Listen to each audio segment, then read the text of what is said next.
who I've been seeing for 11 years now. We've been living together for 9.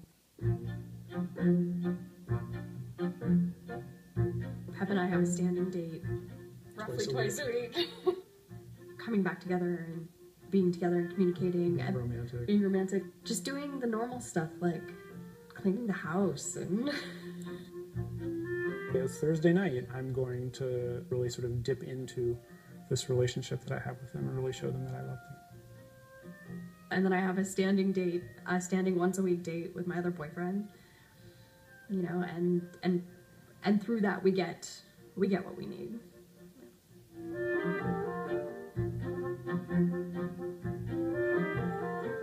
I have a girlfriend of 6 years who I'm very much in love with, and 2 other women that I started seeing relatively recently.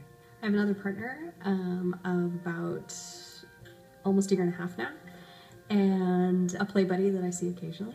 I don't know anyone who's currently in a polyamorous relationship, but I don't think that it's a problem. Ideologically, I agree with it. I think it's harder to do in practice. I think people sort of trick themselves into, or they sacrifice a lot when they go into like this sort of ownership relationship with somebody else. Nah, I'm not into sharing. I want, you know, you my girl, you my girl. I think as humans, just like our love is meant to be fluid. Like we should be able to love and respect each other just with as many people as we want. Have you been polyamorous in the past? Yeah. You have? Yeah. Are you right now? No. No. Right now. Not right now? Yeah. So how do we feel about it? We feel pretty good. like it's awesome. Yeah, so we have other lovers, and my girlfriend moved in, and we're seriously thinking about having a family and raising a child or 2 together as a threesome. So we feel pretty good about polyamory.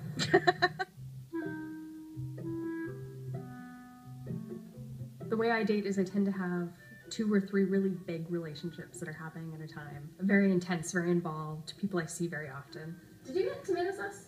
I tend to have the partner I live with, a couple pretty serious relationships, and then a number of sort of occasional lovers. So in that way, I'm very spread out. We say love is not finite, but time is. That's the real hard part. Finding time to give everybody what they need. Before Jen was living with me, there was this one day when another girlfriend of mine was coming over to the house for a date, and Jen was leaving. And Jen stayed a little late, and they sort of met in the driveway, and that was pretty awkward. So then after that, we had what we call the handoff rule, where one girlfriend leaves, I wait an hour, I take a shower, the other girlfriend arrives. For a long time, kind of toward the beginning of our relationship, I was worried that I wasn't getting enough time from Pepper. And when I felt like I wasn't, I would get jealous of, you know, him going out. Sometimes like you end up being someone's like 5th and they like see you every 3 weeks or something, so it's just like, man, this is boring, I don't want to wait for you no more. So originally when we got together, there was a lot of, Pep, you can have 1 date night a week that's not with me.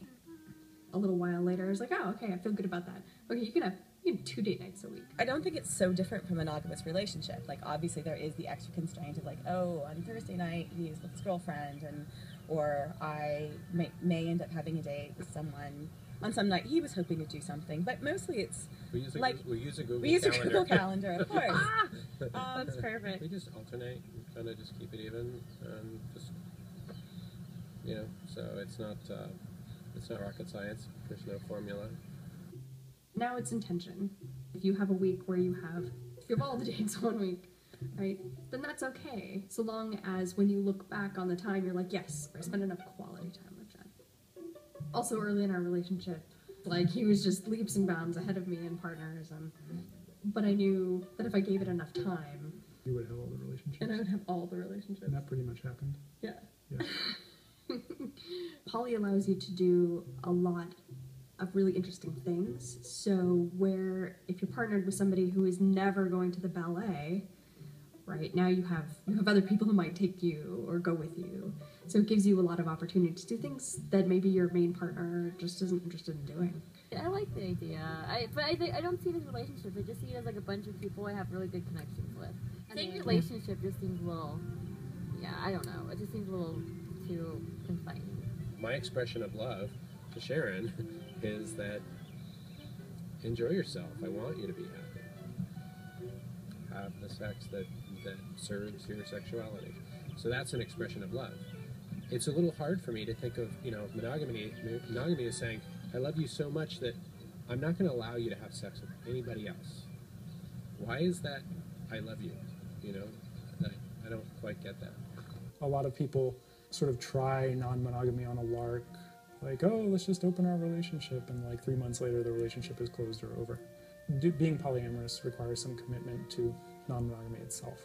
So there's always a lot of people who are just at that very first stage of, oh, I'm with someone, but I'm going to open my relationship, for those people who are walking that path. It's always awkward. It tends to be difficult. I think the important thing is that people who are opening their relationship really approach the situation and their desires with compassion for their partner and a certain fearlessness.